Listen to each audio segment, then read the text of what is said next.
The order was to kill everyone. Over the weekend, President Trump suggested that, at least in principle, he disagreed with any decision to kill 2 survivors clinging to wreckage of a boat that was blown up by the U.S. military in the southern Caribbean Sea on September 2nd.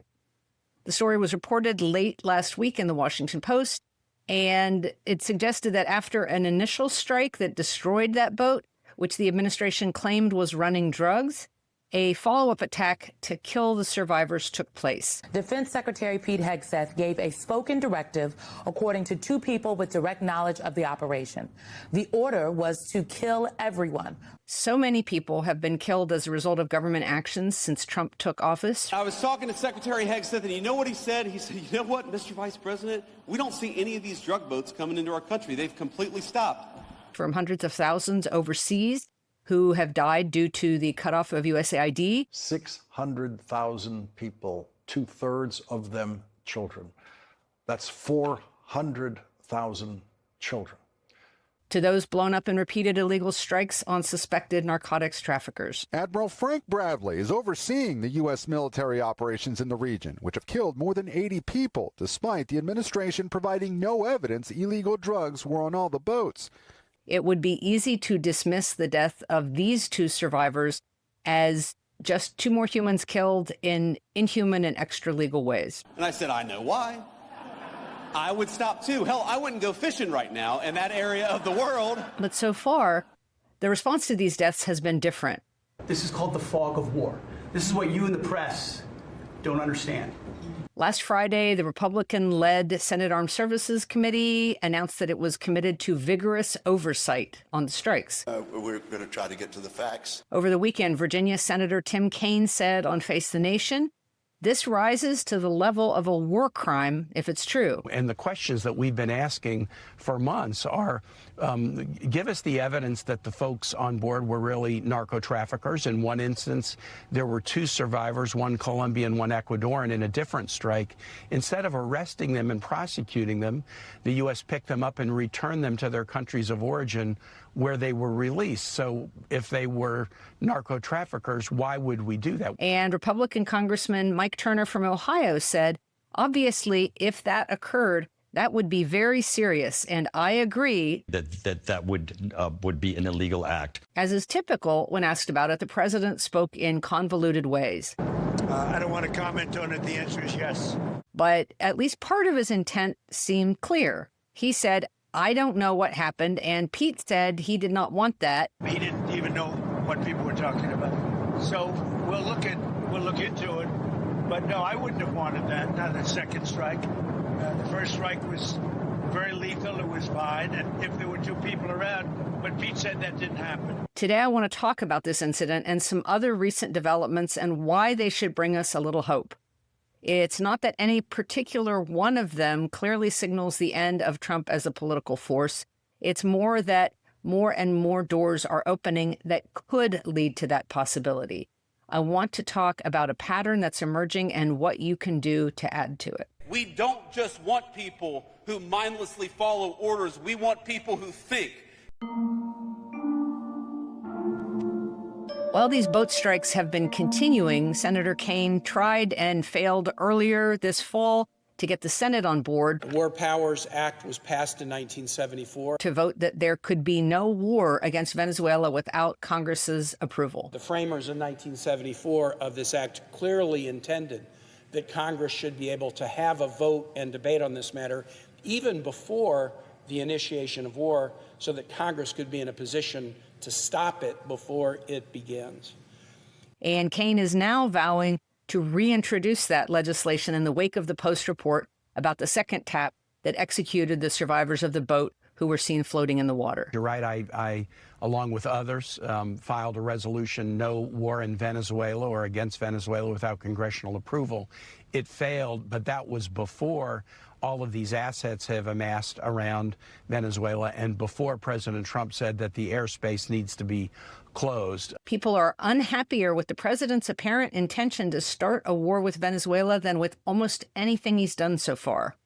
Next to the desire for the release of the Epstein files, it may be the most bipartisan issue that pollsters have found related to Trump. Has the administration clearly explained its position? This three-quarters saying, no, it has not. A late November poll showed that 70% of Americans opposed the U.S. taking military action in Venezuela. And look at the even the party breakdown here, right? See, even 2/3 of Republicans say it needs to explain that. But unhappiness with Trump extends far beyond the manufactured Venezuela crisis. My sense is that they wanted to use the Alien Enemies Act to illegally deport people, arrest and deport people from this country that actually weren't subject to deportation. They decided the Alien Enemies Act was a way to do that. They then realized the Alien Enemies Act required a war, so then they declared a war. Then they needed a reason for the war, so then they reverse engineered some sort of reason for the war. You might have noticed that across the last month, more and more reporting about Trump being a lame duck president has appeared. The White House believes Ted Cruz is working to undermine Trump due to his 2028 ambitions. A source close to Trump says he's used his role to stifle Trump's priorities. After trying to strong-arm Representative Lauren Boebert, apparently in the Situation Room, the White House did confirm she was there, but insists the meeting was in the name of transparency rather than a last-minute pressure campaign. Trump caved on releasing the Epstein files once it was clear that he would lose the vote to suppress them. You're a terrible person and a terrible reporter. And the president's demand to end the Senate filibuster was met with laughter by Senator Mike Rounds from South Dakota. Sometimes in politics, what is happening is clear and in front of you, and that is what's been happening this whole year. A lot of this kind of response has been enabled by or fostered by the November election results a month ago, which were a bloodbath for Republicans.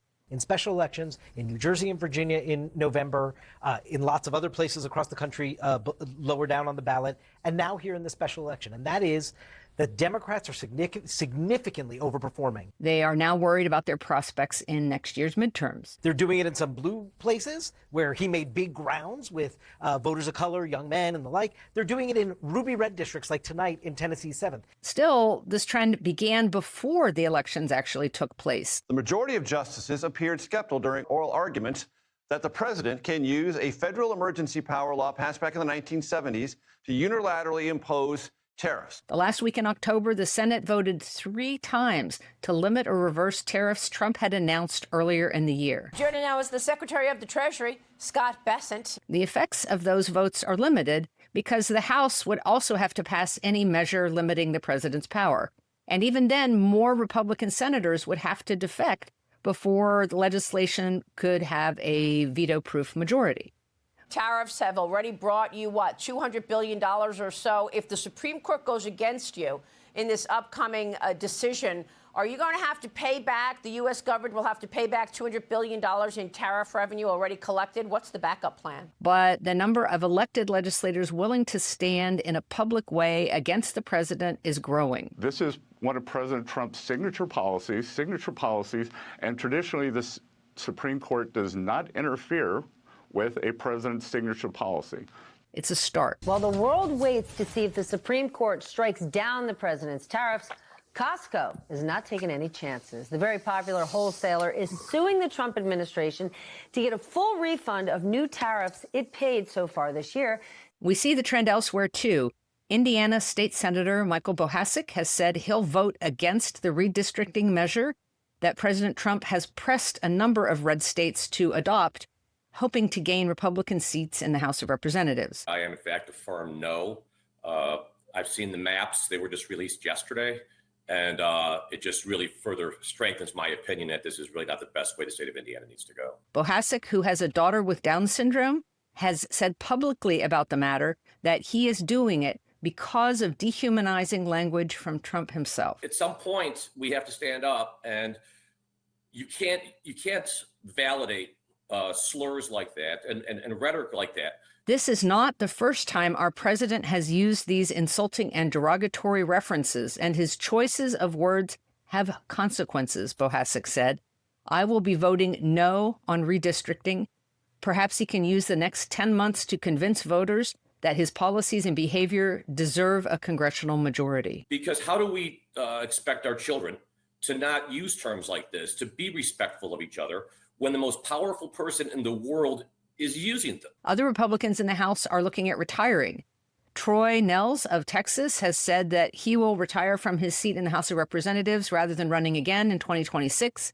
It's all so absurd and completely unserious. Georgia Congresswoman Marjorie Taylor Greene announced her retirement as well, which will happen even sooner, just a month from now. I do not want my sweet district to have to endure a hurtful and hateful primary against me by the president that we all fought for, only to fight and win my election while Republicans will likely lose the midterms, and in turn be expected to defend the president against impeachment after he hatefully dumped tens of millions of dollars against me and tried to destroy me. The broadening pushback isn't just in Congress. Jamie Dimon, CEO of JP Morgan Chase, has announced that JP Morgan won't be funding the president's project to build a ballroom on White House grounds because, as he put it, we have an issue, okay, which is anything we do, since we do a lot of contracts with governments here and around the world, we have to be very careful how anything's perceived, and also how the next DOJ is going to deal with it. So we're quite conscious of the risk we bear by doing anything that looks like, buying favors or anything like that. On the judicial front, Chief Judge James Boasberg of the U.S. District Court for the District of Columbia heard the case this spring about mostly Venezuelan immigrants who were deported to the notorious Secot prison in El Salvador during the first weeks of Trump's second administration. In June, the judge ruled that the prisoners had to be given the opportunity to challenge their detention. He said very clearly, quote, any plane containing these folks that is going to take off or is in the air needs to be returned to the United States. However that's accomplished, I leave to you. But this is something that you need to make sure is complied with immediately. He also launched a contempt probe of the Trump administration's refusal to follow his orders about turning any planes in transit around and having them returned to the U.S. The decisions that are made on deportations, where flights go and when they go, are my decision at the Department of Homeland Security. In response to those and many other decisions, articles of impeachment have been introduced against Judge Boasberg many times, most recently a few weeks ago by Republican Congressman Brandon Gill of Texas. So you're saying that it was your decision. It sounds like the judge wanted to ensure that people were given due process. But the effort has never picked up steam. Boasberg's call for a contempt investigation was reversed by a 3-judge panel from the Court of Appeals, which sided with the DOJ. But a subsequent review by a larger panel of judges from the same Court of Appeals ruled last week that Boasberg could move forward. Did you defy the court's order, Madam Secretary? So he's now proceeding with his contempt probe of the administration over its failure to turn the planes around and to find out whether anyone should face contempt charges for having defied a judicial order. No, Kristen, and that's one of the things that we continue to face across this country is activist judges who are using radical decisions that have no standing and no grounds to try to stop what President Trump is doing. And this week, the Third Circuit ruled that Alina Habba is disqualified as U.S. Attorney in New Jersey. Joining us now is Ty Cobb, former White House attorney in the first Trump administration, and is likewise disqualified from the role of acting attorney, all because her appointment violates the Federal Vacancies Reform Act. Sam Alito, now Trump's favorite Supreme Court judge, in 1986, shortly after this statute was revised and to the form it is today, made it very clear that the Attorney General and the President have 120 days to have an appointment pursuant to subsection A of the statute, and that gives them the opportunity to have whoever they want for 120 days. After 120 days, whoever is going to be the interim U.S. attorney is a decision of the federal court. This comes on the heels of a federal judge shooting down the criminal indictments of former FBI Director James Comey and New York Attorney General Letitia James. When the White House spoke about it today, Caroline Leavitt, the press secretary, gave this assessment. It's as clear as day. And this judge took an unprecedented action to throw these cases out to shield James Comey and Letitia James from accountability based on a technical ruling. Ruling that acting U.S. Attorney Lindsay Halligan, who was prosecuting those cases, had not been lawfully appointed either. It's silly. And I think, I'm sure that Comey and Pat Fitzgerald and the legal team are very happy that Creepy Caroline is dictating legal strategy. This list could go on. But I want to underline that each of the examples I've given, from the assassination of those aboard boats targeted by the administration, funding for construction of the White House ballroom, the redistricting push in Indiana, Senate votes against Trump tariffs, removal of Haba and Halligan, both of whom had been personal attorneys for Trump, and the contempt probe about the plane flights to El Salvador. All of these are directly connected to Trump's core policies, the ones he has demanded or most heartily embraced. This is one of President Trump's signature policies. Each shift against the president creates small rifts that have the opportunity to turn into large ones. One of them, or something similar, will eventually trigger an end to his power. Looking at history in the U.S. and around the world makes it clear that people didn't always know when a long fight against injustice might suddenly gain ground or be won outright. In Kenya, where a variety of concentration camps were created to interrogate, torture, detain, and extract forced labor from detainees. On a visit in November 1958 by the Commissioner of Prisons to Holla, it was decided that a new plan had to be drawn up to tackle the lack of discipline amongst detainees. This was because they refused to confess to oath-taking and refused to perform manual labour, declaring themselves as political prisoners who had already served their sentences. Guards committed a massacre at Holla in 1959. The prisoners were shown tools and ordered to work by digging trenches. They peacefully refused to cooperate. After this refusal, one white officer then blew his whistle, signalling for the others to join in, beating the 88 prisoners continuously from 8 a.m. to 11:30 a.m. The prisoners did not retaliate. They beat to death 11 detainees in British custody who refused to do the labor demanded of them. The deaths were officially reported as due to drinking contaminated water. But the violence that had been done to those bodies emerged, and not only the brutality against the men who died. An investigation revealed several dozen other heavily injured survivors of the incident. The massacre eventually became exposed, and the cover story was blown. Cowan was asked about the need to use excessive force. His chilling response was, "The prisoners were not violent, but they were insolent, and their demeanor was arrogant." Countless more had already been tortured and murdered in the larger conflict. Newspapers compared Holla to concentration camps in Germany during the Second World War, only worse. The Times declared that it is lawful to use such force as is necessary to prevent escape, but not to compel unwilling men to work, and concluded that the government-sanctioned Cowan plan led directly to the fatal incident. But it was the lies told about the deaths of those 11 men at the Holla camp and what had actually happened to them that turned the tide in England against the bloody suppression of Kenyan independence. The United Kingdom ceded sovereignty over Kenya, and, under an agreement dated the 8th of October, Kenya became an independent country. In Argentina, more than 2 decades later, the junta tried to bolster flagging support for its rule in the spring of 1982 by sparking a confrontation with Great Britain over the Falkland Islands, which lie 300 miles east of Argentina's southern coast. As word of the Argentine defeat leaked out in Buenos Aires, thousands of demonstrators began to gather outside the presidential palace. Instead, the undeclared war only fueled popular unrest. President Galtieri was scheduled to make a speech trying to explain the Falkland developments, but the demonstrators, as many as 5,000 of them, began screaming, "Traitor, traitor," and this is the end of the military dictatorship. Police moved in with clubs and tear gas. They dispersed the crowd, forcing elections and the beginning of the end of dictatorship the following year. The former dictator who led Argentina during its bloodiest period, Jorge Rafael Videla, has died in prison aged 87.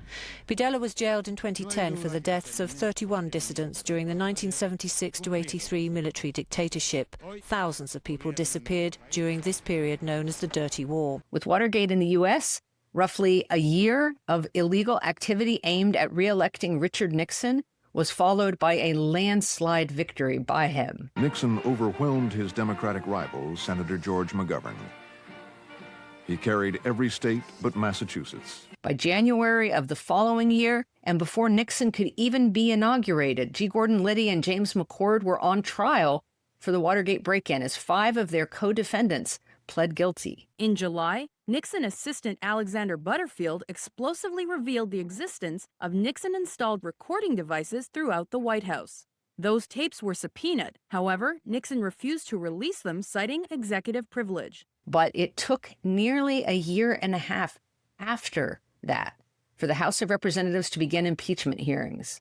The Watergate tapes were finally released in July 1974. An 18-minute erased section proved controversial. In all, it took nearly 2 years of relentless investigation of the Nixon re-election campaign and the subsequent crimes to cover their actions up to force Nixon's resignation in August 1974. I have felt it was my duty to persevere, to make every possible effort to complete the term of office to which you elected me. The result hinged on a series of improbable events and discoveries and simple persistence. In the past few days, however, it has become evident to me that I no longer have a strong enough political base in the Congress to justify continuing that effort. And these cases are ones in which a situation flipped completely to a new dynamic, leading to Kenyan independence, the fall of a dictatorship, and the resignation of a president. Far more often, doors open to limited progress, and that's valuable too.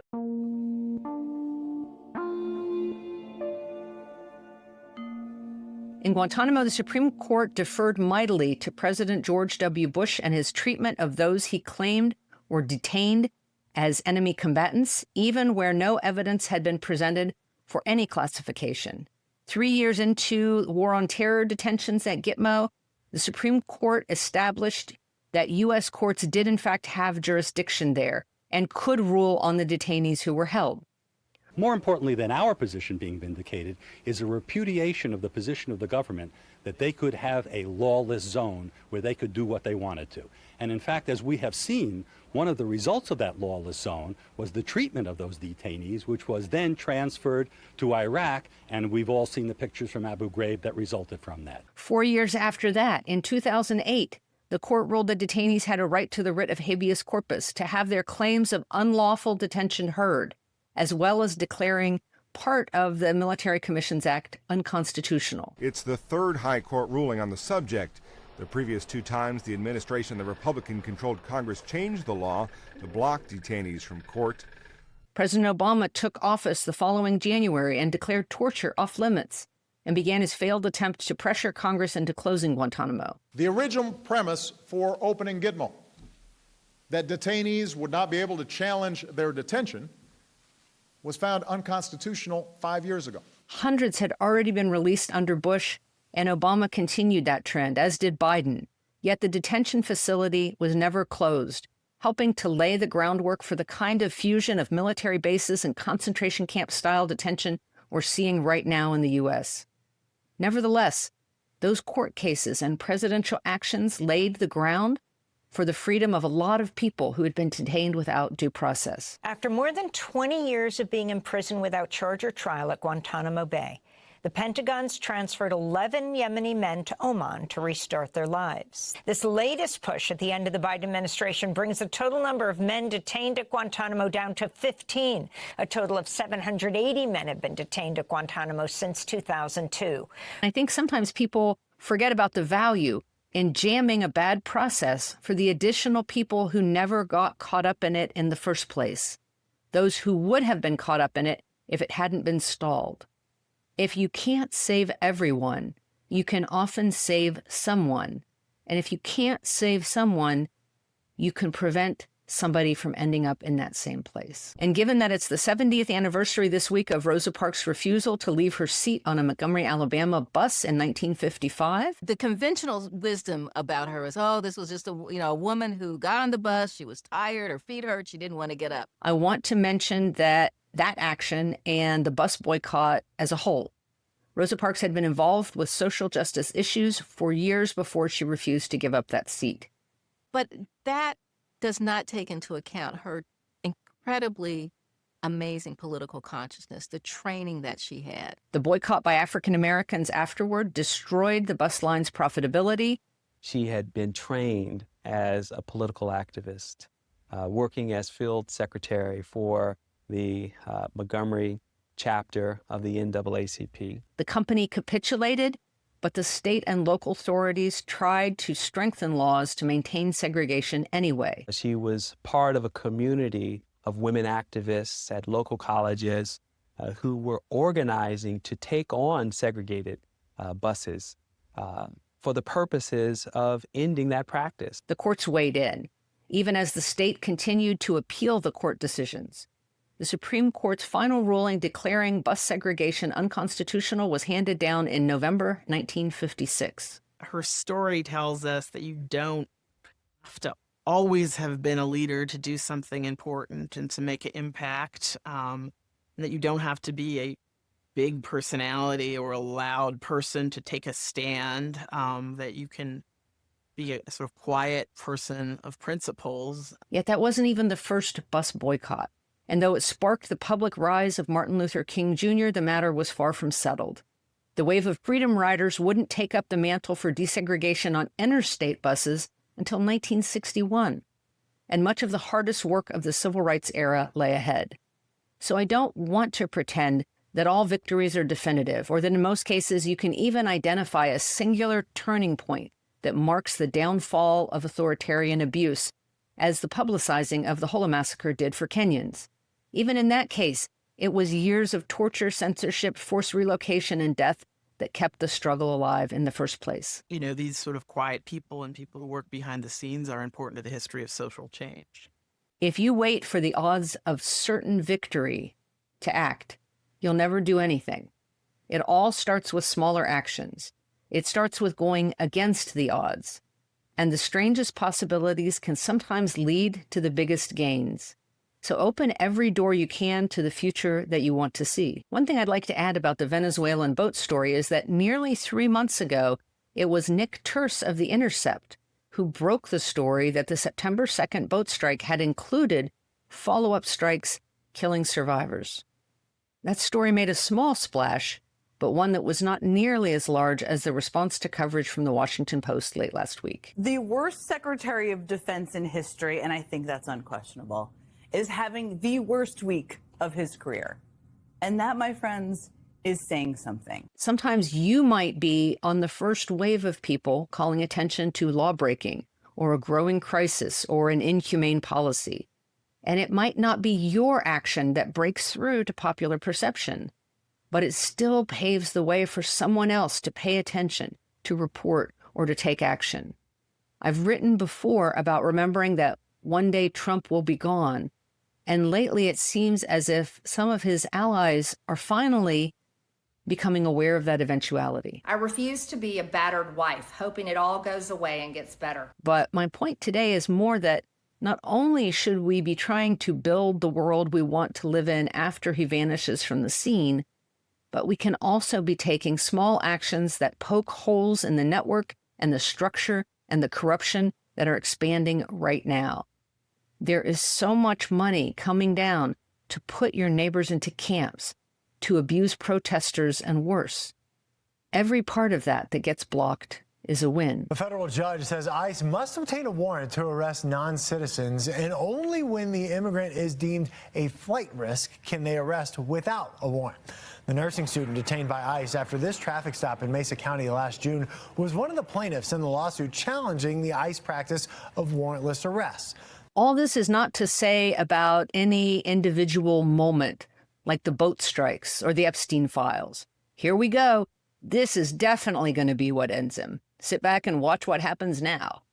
The point is to keep opening doors to better possibilities. Maybe what you do will be some tiny part of something crucial, or maybe you'll just provide a distraction while the seed someone else has planted can take root.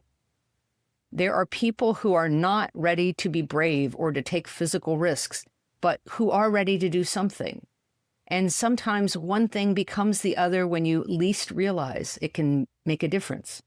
You can feed people. You can accompany people who have been arrested for doing the things that you might be afraid to do when they go to court. You can support the organizations that are doing the hardest work by backstopping their needs for skilled volunteers, for simple tasks, or for money. What door that is cracking open matters to you today? Is it the beating that Democrats gave Republicans in elections a few weeks ago? Then team up with a great candidate, one you really admire, one who's running in 2026. Or cajole that great candidate to run for office in the first place at any level where you think they'd do good. There is no reason to settle right now. None at all. Get involved in the amazing stands against ICE and Border Patrol abuses.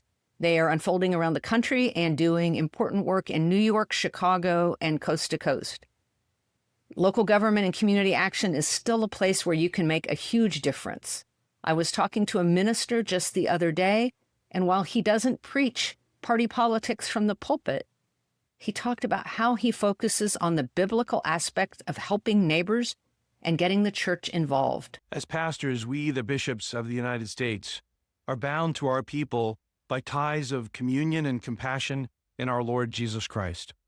Even that simple message, when applied to issues like immigration and homelessness, does good while sparking conversations among the congregation.